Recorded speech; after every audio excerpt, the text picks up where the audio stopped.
Obvious naman talaga na ang ginawang move ng Lakers sa summer na to ay palakasin ang defensive at perimeter depth nila dahil sa superstar duo ni Luka at LBJ, dahil yan mismo yung naging problema nila last season nang matalo sila sa first round ng playoffs, dahil nga nakikita ng mga NBA executive at mga analyst na pagdating sa mga teams na may mga elite guards at mga star guard, nahihirapan ng Lakers na tapatan yung mga yan dahil kulang sila ng elite defender at front depth. Walang stopper pagdating sa mga elite guard. Last season meron silang Jordan Goodwin, Gabe Vincent, Dorian Finney-Smith at Jared Vanderbilt na naging stopper nila sa mga elite guards, at si Jackson Hayes ang naging main center nila at si Hachimura at Finney-Smith yung nagagamit bilang backup sa front.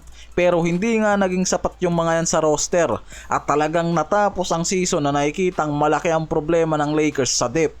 Dahil mismo sa roster ng Lakers ngayon na merong LeBron, Luka at Reeves, kailangan nila sa parating na season ng deep playoffs run. Hindi sapat na okay lang ang lineup na merong Luka, LeBron at Austin Reeves. Kailangan nila ng excellence mula sa rebounding, interior defense at rim protection. Nakuha nila si Marcus Smart na defensive anchor at DeAndre Ayton na starting center caliber na rim protector at dominant rebounder, plus addition ni Jake LaRavia na 3-and-D wing perimeter defender na naging kapalit ni DFS sa role.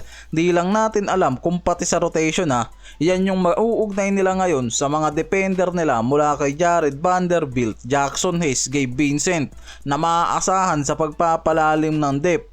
May upgrade na nakita sa defensive depth nila, pero may mga analyst din na nakikitang parang hindi pa rin sapat ngayon yung nabuong depth ng Lakers, dahil ang mismong mga fans at media hindi kumbinsido na sapat na si Ayton para solusyonan ng center problem ng Lakers. Nakikitang malaki ang problema kapag hindi niya agad na ibalik ang elite level na ratings para sa franchise center nila dahil sa mababang ceiling pagdating sa backup option. Ang susunod na domino effect sa Lakers, ang perimeter player nila magmumula kay LeBron, Reeves, Luka, tatlong core. Mas madalas nagkakaroon ng kahinaan sa mismong rebounding defensive mismatch kapag walang sapat na big man presence at perimeter defender sa lineup. Ang nakikita kasi dyan sa playoffs kada series, madalas lumalabas mismo yung kahinaan sa mismatch, lalo na kung makakaharap nila yung mga naglalakihang frontcourt team sa Western na mismong nakikitang kahinaan dito kay Ayton. Kaya possible may kailangang gawing trade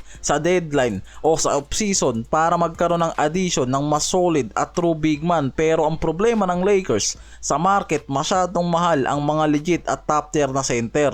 Sa kabilang dulo, mula naman sa mga internal at external na pananaw, tinitignan na si Giannis at ng mismong agent niya na kung kaya ba talaga ng Bucks na mag-assemble pa ng sapat na roster na magpapabalik sa pagiging contender nila. At base mismo kay Shams Charania, patuloy na binabantayan ni Giannis ang galaw ng Bucks sa free agency at draft hanggang ngayon bilang observation mode para makita kung gagawa ba sila ng makabuluhang upgrade pa o structural disadvantage na meron ngayon ang Bucks, kulang ang asset, flexibility at mga draft picks at trades para makagawa ng malaking retool nang hindi sinasakripisyo ang midterm competitive nila. Ang sitwasyon kasi nasa grim reality na ngayon ang Bucks, dahil alam naman natin na kahit gaano pa kalakas si Giannis, hindi sapat ang mga kasama niya sa Bucks para gawing seryosong contender ang Milwaukee sa Eastern. Kaya ngayon sinasabi na ang desisyon ni Giannis hindi agad i-declare sa draft day o free agency day,